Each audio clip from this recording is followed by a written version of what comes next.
Boa tarde. Muito bem, nós vamos estar orando aqui para a gente estar começando a nossa aula. Deus querido, nosso Pai, queremos agora colocar nossas mentes totalmente concentradas naquilo que vamos fazer aqui agora. Que esse tempo seja proveitoso, que o Senhor tenha liberdade para estar aqui agindo em nossas vidas e possamos aprender, Deus, aquilo que o Senhor tem para a nossa vida e vivermos de fato isso, de forma a termos vida plena. Em nome de Jesus, te entregamos agora todos os nossos sentidos a Deus para que possam estar sendo dirigidos por Ti agora, amém? Muito bem, eu espero que você tenha conseguido fazer a sua tarefa e se você conseguiu, você vai virar para quem está do seu lado e vai mostrar e vai falar aqui, tudo feitinha, bonitinha. Se não, né, você vai ter que fazer depois. Muito bem, já? Ótimo, eu quero conversar com vocês hoje sobre, ainda antes da gente entrar num ponto novo, sobre o ponto ainda da aula passada, que é o primeiro princípio para uma vida plena, que nós começamos a ver, que é a nossa autoimagem. Porque se eu não tenho uma autoimagem saudável, tudo passa pela forma como eu me vejo, não é? Como eu me percebo, como eu me sinto, quem eu sou, a minha importância, o meu real valor, a minha real identidade. Se eu não tenho isso, eu já estou fora do caminho chamado vida plena. Lembrem disso? Então vamos lá. Na sua apostila, nessa tarefa de casa, eu quero acrescentar alguns versículos rapidamente. Antes da gente ver umas coisas, eu quero que você vá ali para evidências de autorrejeição. Já? Acharam? Eu quero passar para aqueles que querem ter um estudo ali mais empenhado, para aqueles que estão querendo aplicar realmente isso ali na sua vida, para aqueles que estão usando esses princípios também para aconselhamento. Então eu quero acrescentar em algumas dessas evidências aqui algumas referências. Na 2 de sensualidade, você só vai anotar, tá? O texto que eu vou passar para leitura em casa. Na evidência 2 ali, você anota 1 Timóteo 2, 9 a 10. 1 Pedro 3, 3 e 4. Na incapacidade de confiar em Deus, Filipenses 4, 6 a 8. Isso aí junto com o que você fez. Eu não estou corrigindo tarefa, eu não estou fazendo a tarefa para você. Eu estou só acrescentando referências importantes para o seu estudo, tá? No item timidez excessiva, 2 Timóteo 1, 7. Romanos 8, 31. Isaías 41, 10. Deuteronômio 31, 6. E lá no ponto máscaras, Isaías 29, 13. E no ponto 13, que é autoelogios, Provérbios 27, 2. Tá?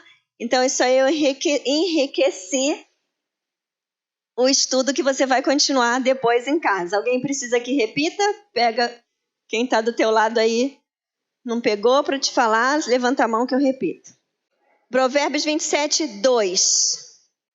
No timidez excessiva, 2 Timóteo 1, 7. Romanos 8, 31.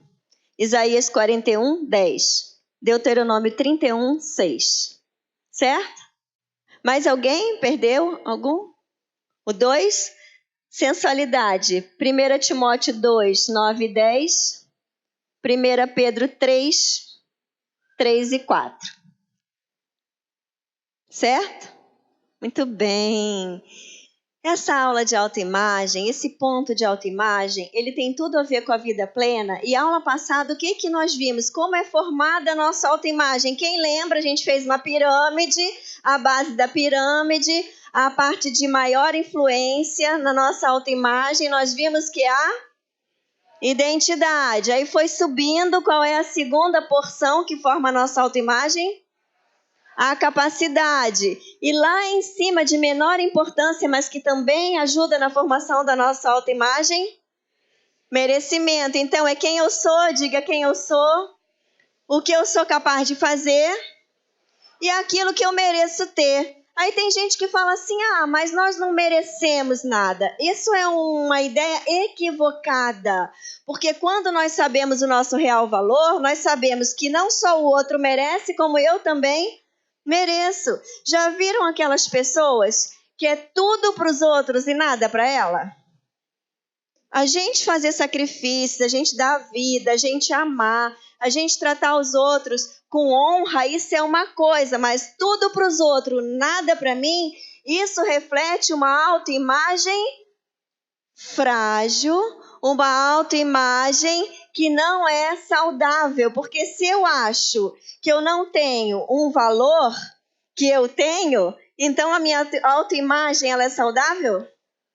Não. Aí você vai pensar assim, tô frito, porque a minha identidade foi mal formada, aquilo ao longo da minha vida, eu criei crenças na minha mente em que eu não tenho as capacidades importantes, capacidades que realmente eu possa me destacar e também acho que eu não mereço nada. E aí, o que você faz? Aí a gente vai colocar o que a Bíblia diz, que é capaz de alterar a nossa autoimagem, que é o Espírito Santo de Deus. Diga, o Espírito Santo de Deus.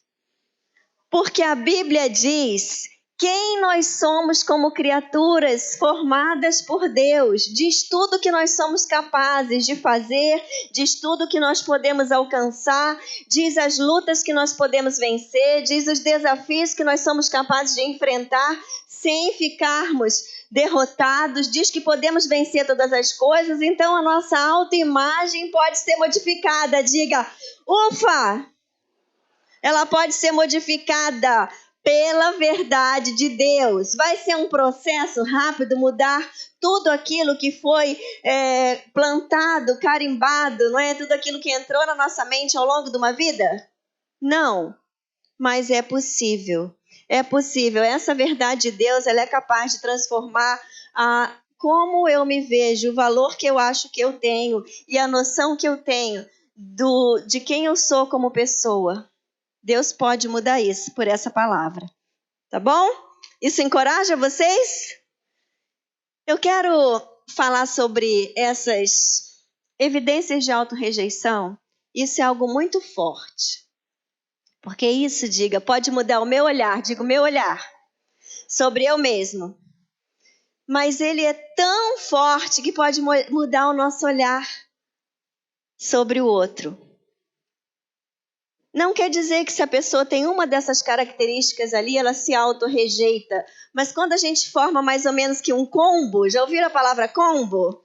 Né? A soma de várias coisas ali que compõem uma determinada, né, coisa. Então, quando é um combo, quando a gente tem várias dessas características, se manifesta na nossa vida uma autorrejeição. E a autorrejeição mostra que a minha autoimagem é ruim. Aí o que isso vai me ajudar no relacionamento com o outro? Comigo mesmo e com o outro? Vamos olhar para cá e pensar assim, por exemplo, muita atenção às vestes. A atenção às vestes é um problema?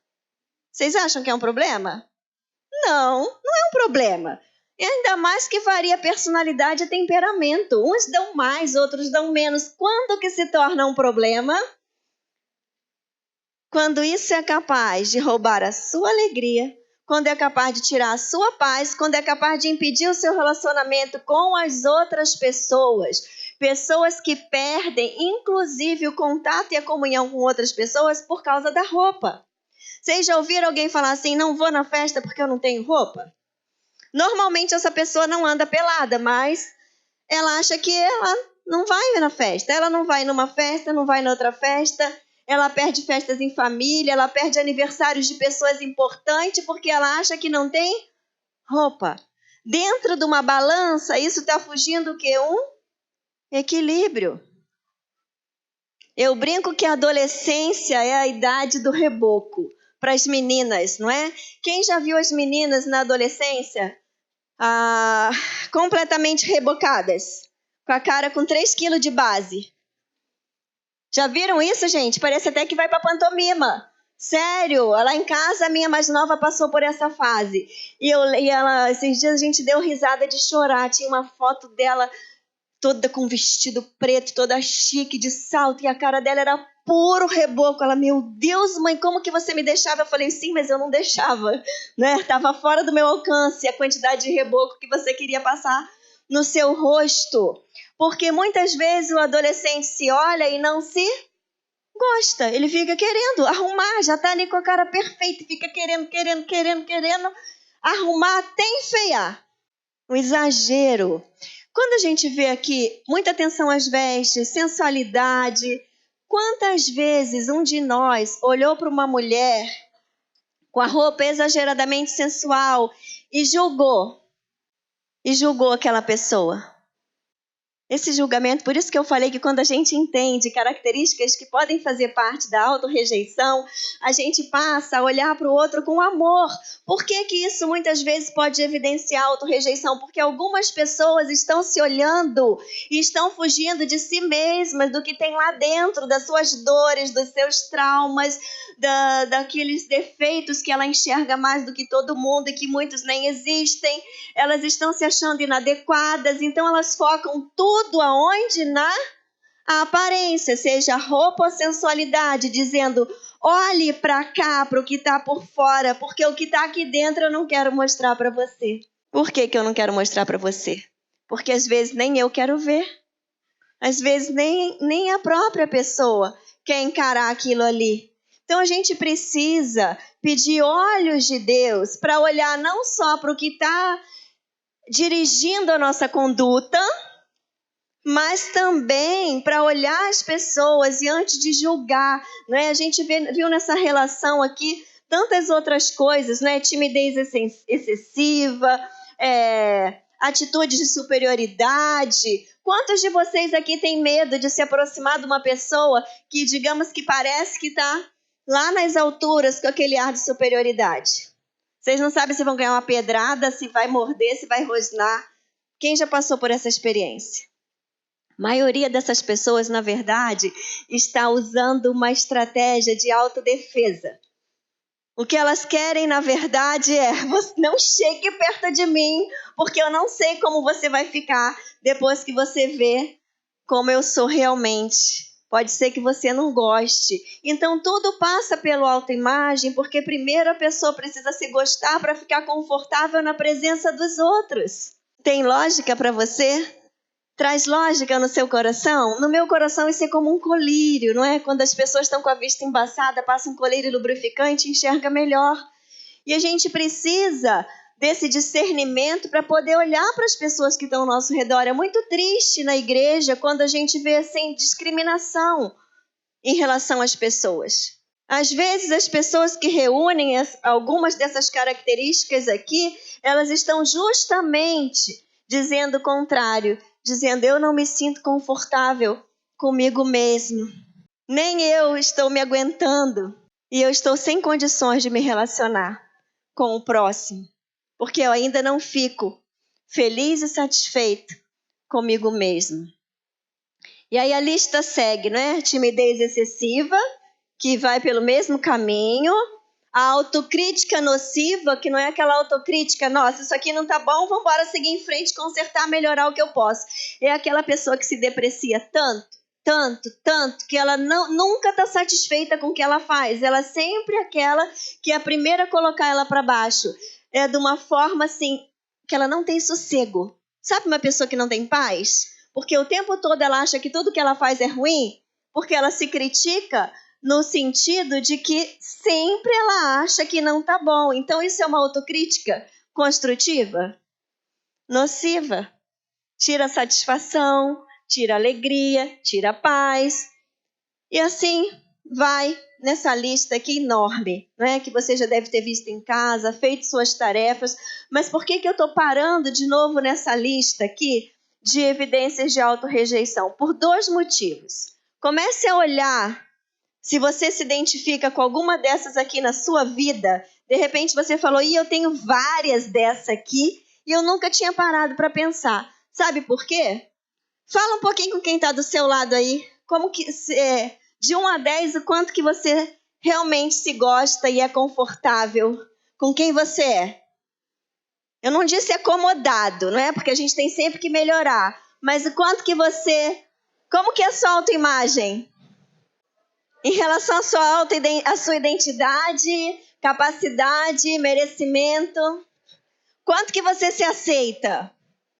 Já? Esse minutinho que a gente fala com quem está do lado, sabe por que que é? É porque muita gente não tem o costume de parar e pensar sobre a sua vida, gente. Sua vida é mais importante do que tudo. A gente tem que parar e pensar sobre a gente mesmo. E se você não tem condição de analisar a sua vida, peça ajuda.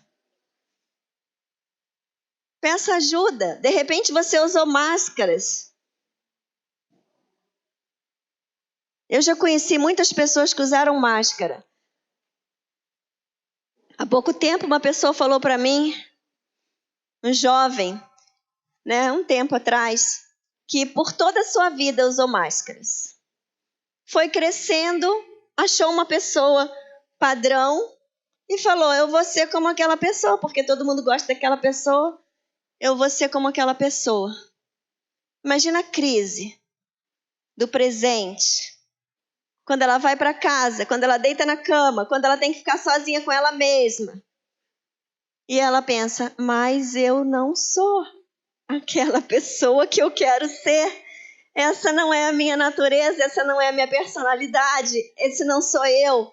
Olha o peso, olha o fardo, olha o esgotamento, olha a frustração, olha o cansaço. Ter que chegar numa fase da vida e dizer assim, agora é a hora. Ou eu afundo, ou eu olho e descubro quem eu sou.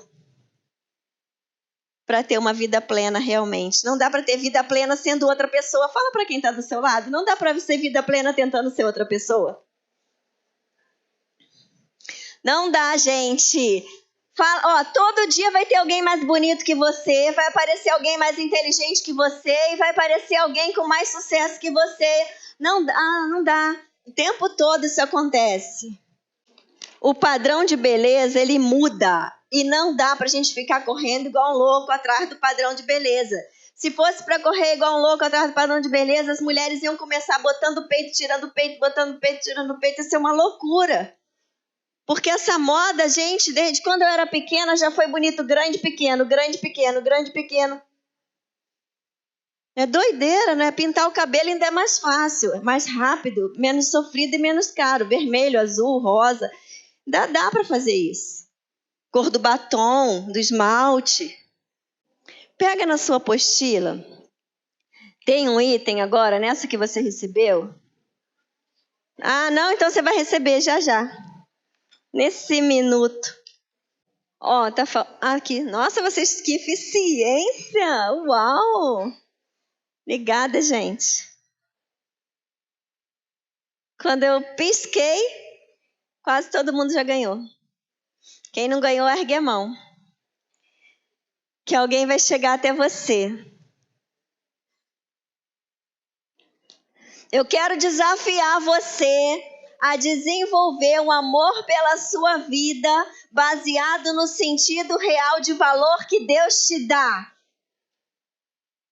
Repete comigo, eu quero aprender a desenvolver um valor real da minha própria vida baseado no valor que Deus me dá. E no potencial de Deus para mim. Levanta a mão quem não recebeu, não é? Se alguém não recebeu. Com base nisso, como vai ser os seus olhos agora com o próximo? De julgamento? De fofoca? De comentário na mesa do almoço? No GA? Isso tem que estar fora da nossa vida. Fora da nossa vida. Aquilo que não é para edificar não deve sair da nossa boca. O quanto que você tolera que alguém fique falando para você sem propósito nenhum dos defeitos das pessoas.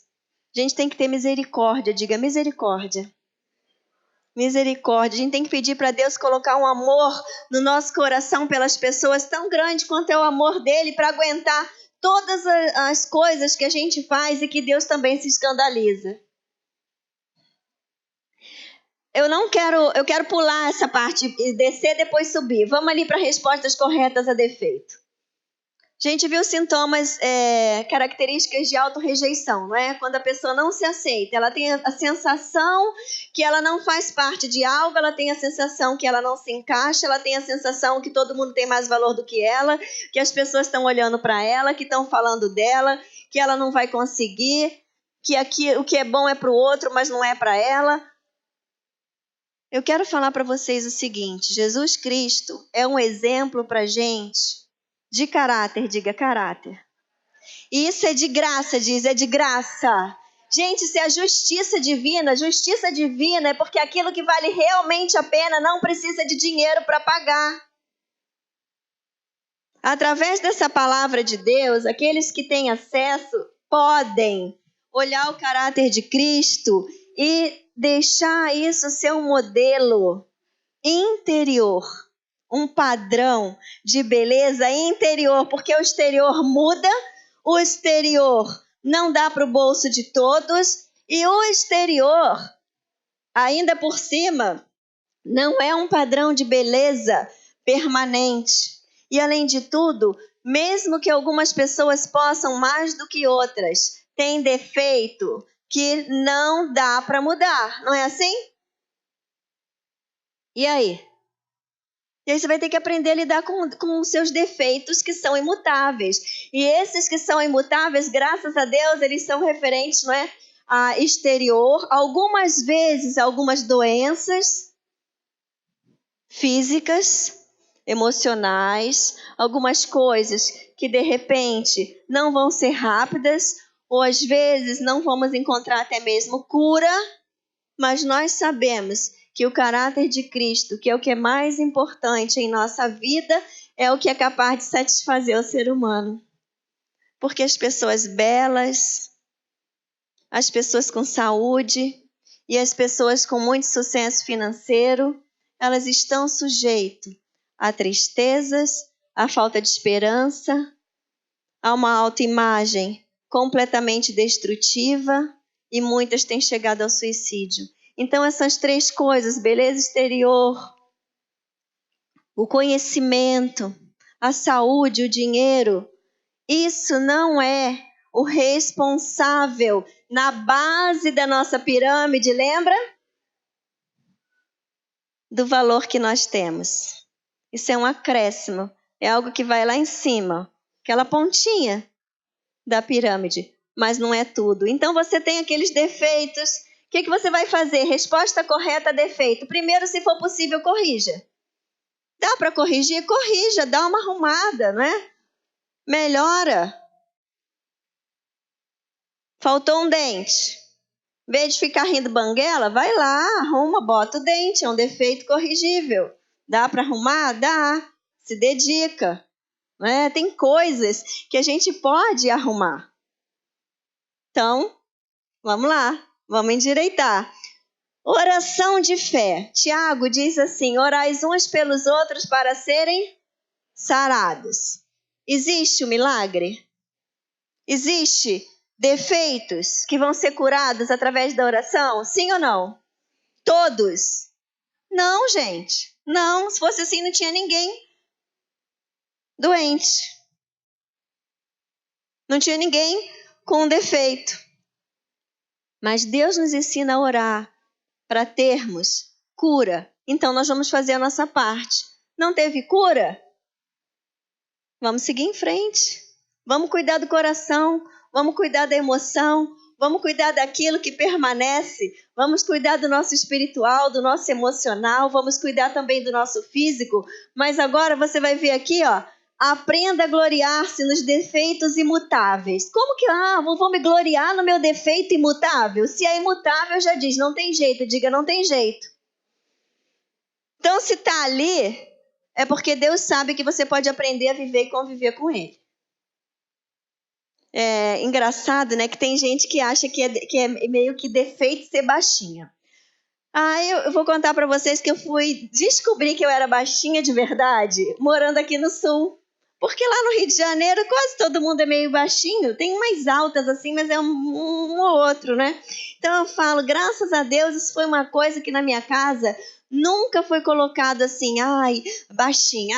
Até porque a mãe era baixinho, o avô era baixinho, a família inteira era de baixinho. Então isso nunca foi algo que para mim eu olhei, nossa, que defeito, porque eu não cresci. Mas muitas pessoas estão crescendo adoecidas por causa de palavras, por causa de importância exagerada com o seu exterior. Eu lembro que desde pequena eu tenho uma pinta assim, bem grande assim, uma pinta na minha perna. E eu tinha uma amiga que quando a gente ia para aula de natação, ela, ai, que vergonha da minha pinta. Olha só, eu tenho uma pinta igual a sua. Você não tem vergonha da sua pinta? Eu falei, não. Aí ela, você não acha essa pinta feia? Eu falei, não.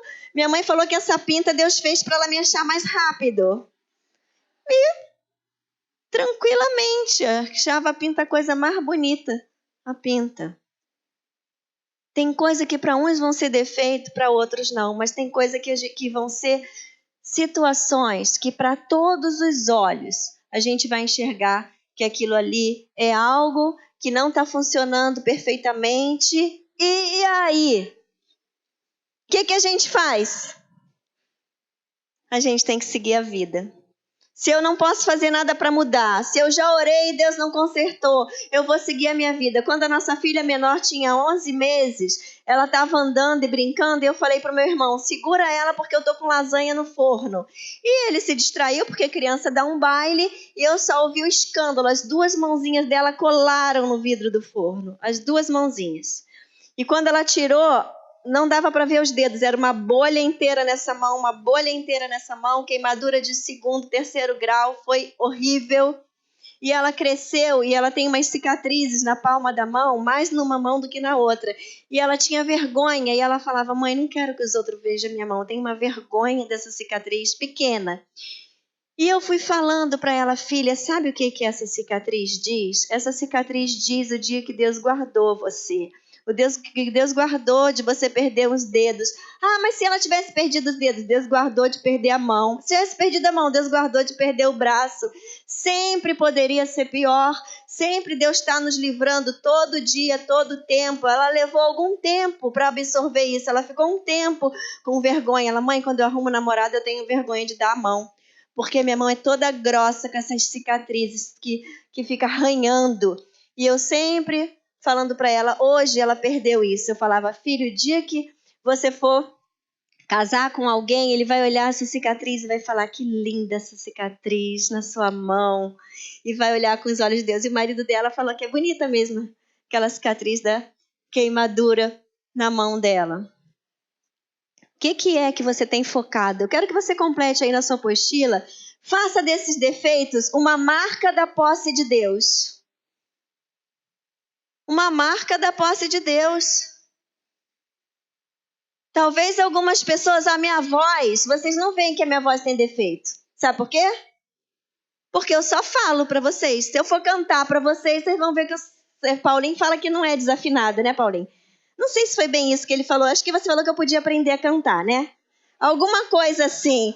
Mas, enfim, como que eu entendo isso? Como que eu somo isso na minha cabeça? Eu penso, eu já gosto de falar, já falo pra caramba. Imagina se eu ainda cantasse bonito, essa mulher não ia fechar a boca, ou ia estar falando, ou ia estar cantando. Pobre de quem tivesse que viver com ela. Então, se Deus não me deu uma voz de rouxinol, ou no plano dele para minha vida, eu não preciso ficar cantando sozinha. E agora, nessa fase da minha vida, tá bom, aos 51 anos, agora nessa fase da minha vida, Deus me deu uma alegria, que é o primeiro ser vivente na terra que sorri quando eu faço solo, que é o meu neto.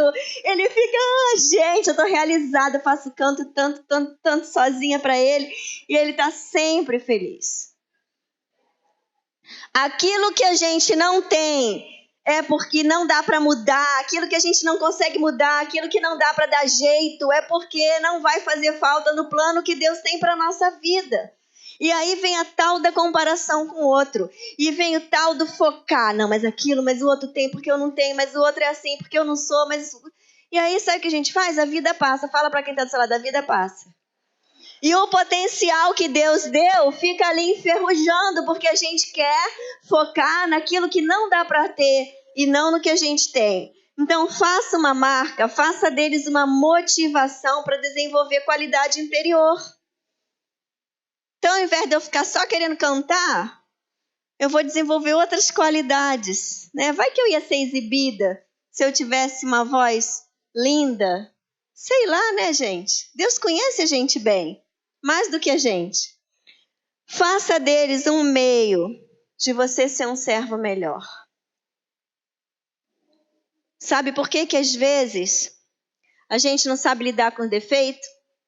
Eu saí de uma consulta com o meu irmão. Quem está no GA está sabendo e deve estar orando já pelo meu irmão, que está com um problema na vista bem sério. Ele está com uma degeneração do gel vítreo.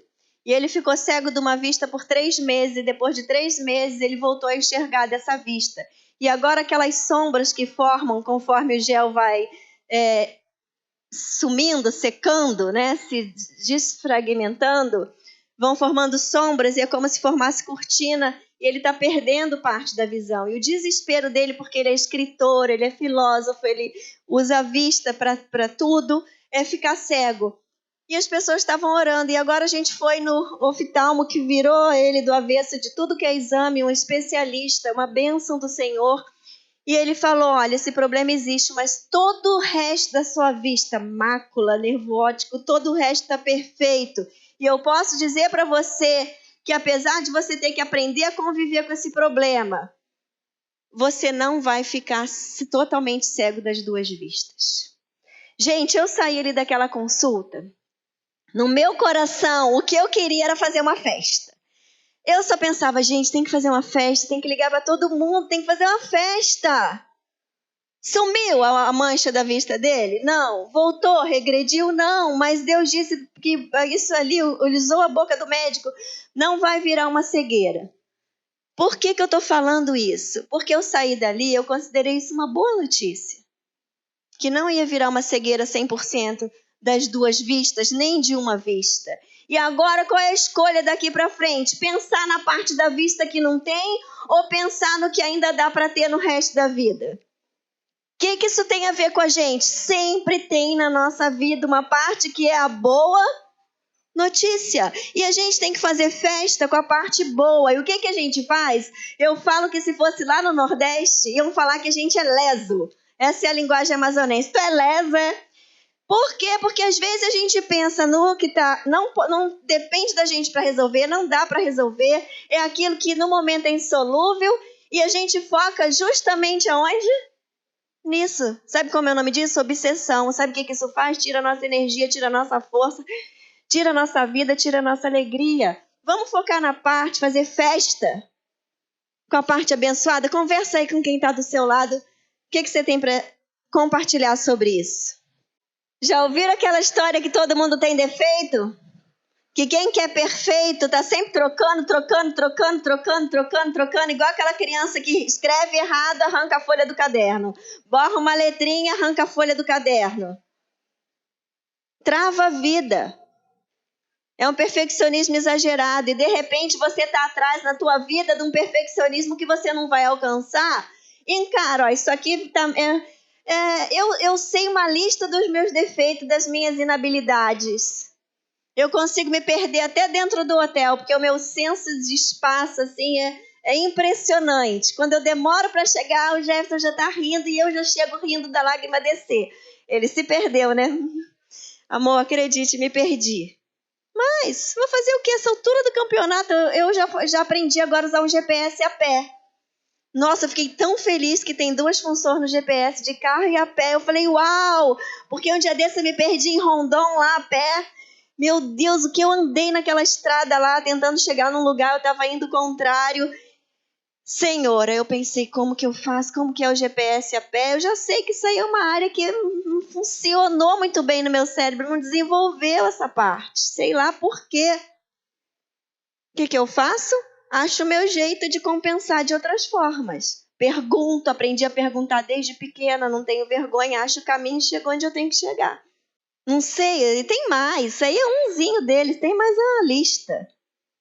Mas eu não fico focando nisso. Eu peço ajuda, aquilo que eu sou ruim de fazer, alguém às vezes vem me explicar um negócio aqui na igreja. Eu vou te explicar. Então, não vamos fazer o seguinte. Você pode fazer isso aqui para mim? Ótimo, que bênção, porque você não sabe o tempo que vai ser para me explicar esse negócio como funciona. Deixa eu continuar me dedicando a outras coisas que estão dando certo. E essa parte aí tem quem faça melhor do que eu. Vou fazer outras que eu faço bem e vou ficar cada vez melhor. Não estou falando para a gente se acomodar não, tá, gente? É totalmente diferente. Estou falando você querer dar murro em ponta de faca. Entenderam a diferença? Ah, muito bem. Temos aqui alguns fundamentos para autoaceitação, mas antes, eu não vou ainda entrar lá, porque eu quero que você não fique perdido na tarefa de casa. Tem uma exímia tarefa de casa, porque eu sei que você quer melhorar a sua autoimagem, porque isso faz parte do caminho da vida plena. E eu quero dizer para você que outra coisa fundamental para uma vida plena é uma pureza de consciência. Aí você vai falar, é tudo isso de tarefa? Gente, é só isso, semana que vem não tem CENIB. Para vocês não sofrerem de falta de ensino, de estudo, eu fiz uma tarefa caprichada, entendeu? Mas eu quero explicar aqui. Pureza de consciência. Primeiro, para você chegar ao ponto de ter noção se a tua consciência está pura ou não, se a tua consciência estava com coisa boa ou com coisa ruim, você tem que ter noção de consciência. Vocês sabiam que tem pessoas que elas têm uma noção disfuncional de consciência? Elas são incapazes de olhar para si própria e avaliar se aquilo que elas fizeram realmente foi certo ou errado. É uma capacidade disfuncional de ver se a consciência delas realmente está limpa ou suja. Parece meio incrível, mas isso é verdade, isso acontece com algumas pessoas. Outras têm uma consciência relativa, enxergam uma parte dos seus erros, mas outras não. Talvez algumas que convêm e outras não. Às vezes a gente passa por isso nos aconselhamentos. Tem coisa que dá para você falar na lata, tem coisa que você vai ter que andar um percurso para a pessoa suportar aquilo ali, porque realmente ela não enxerga e nem está com estrutura para ouvir. E tem aquela consciência, aquele nível de consciência plena. Plena, realmente, eu consigo olhar para a minha vida, olhar para a minha consciência e saber o que é de bom, o que é de mal. E eu sei o caminho para limpar novamente a minha consciência e dormir em paz. Tem gente que dorme em paz com a consciência suja.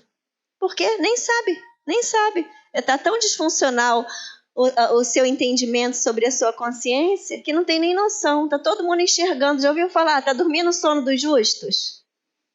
É uma vida de cegueira. Aí não é de uma hora para outra, não. Então, são níveis, não é? Porque a consciência de si mesmo, ela é uma habilidade da inteligência emocional. Ter uma consciência plena sobre si próprio, isso é uma habilidade da inteligência emocional. Então, para casa, você vai fazer o seguinte. Primeiro tem um esquema ali dizendo que a impureza da consciência, ela não só afeta a minha vida, mas afeta meu relacionamento com a família, com os amigos, no trabalho, por onde eu ando e com quem eu me relaciono. Como está a minha consciência, isso afeta a minha vida e a minha vida com os outros, não é? Aí tem alguns textos ali que definem o que é consciência pura, você vai estar estudando e lendo em casa. Tem o texto que diz que a consciência pura é a marca de um cristão maduro. E tem um texto que explica a tendência natural de lidar com a culpa, que é botando ela em cima do outro. Ai, tão cômodo, não é? Que alívio quando a gente consegue pôr a culpa em cima do outro, né? Mas não é para ser assim. A gente tem que aprender a olhar a nossa parcela de culpa, o que depende da gente. E aí você vai fazer para casa, benefícios da consciência limpa.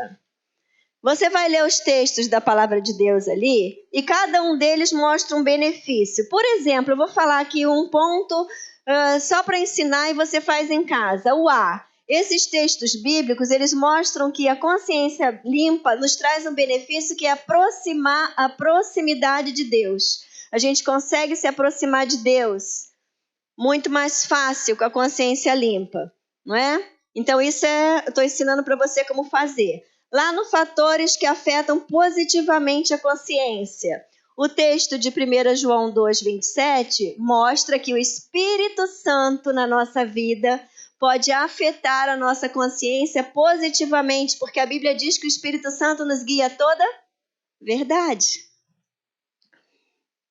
Aí você vai fazer toda a lista. Depois você vai para fatores que afetam negativamente a consciência. E vem o texto de Gálatas, que é o que pode afetar negativamente a minha consciência? Viver pela carne. Eu vou fazer só o que dá na cabeça. Então a minha consciência ela é totalmente desgovernada.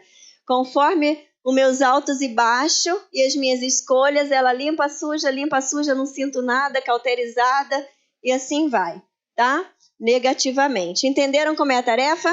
Tira a dúvida com quem dá do teu lado aí, porque tem gente que fala que entendeu, depois não entendeu nada. Já?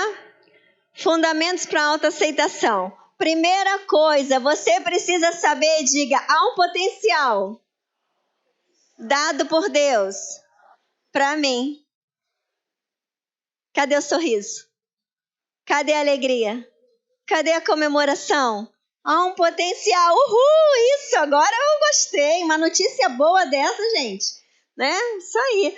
Então, há um potencial. Como que eu vou me aceitar? Um caminho para a autoaceitação é saber, Deus me deu um potencial.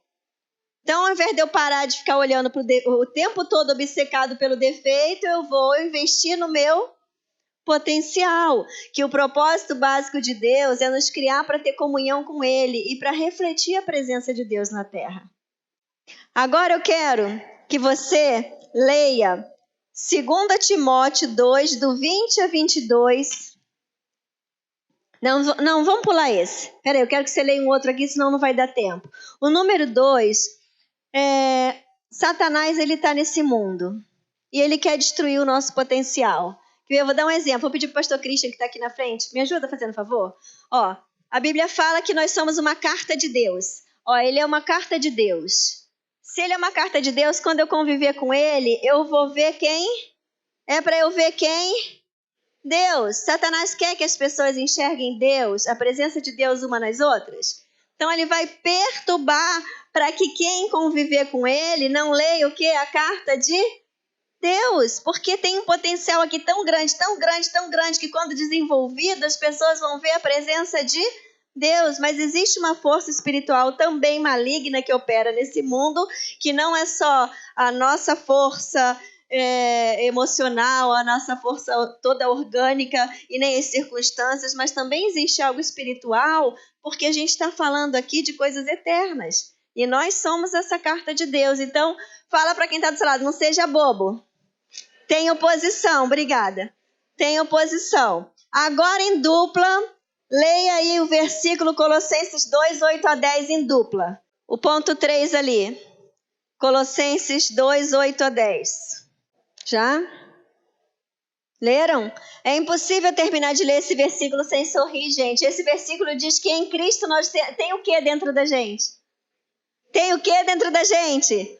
Plenitude, gente. Então existe uma plenitude na presença de Deus em nós, que nós precisamos aprender a conectarmos e a desfrutarmos. Existe vida plena para cada um de nós, e isso tem a ver com o nosso interior.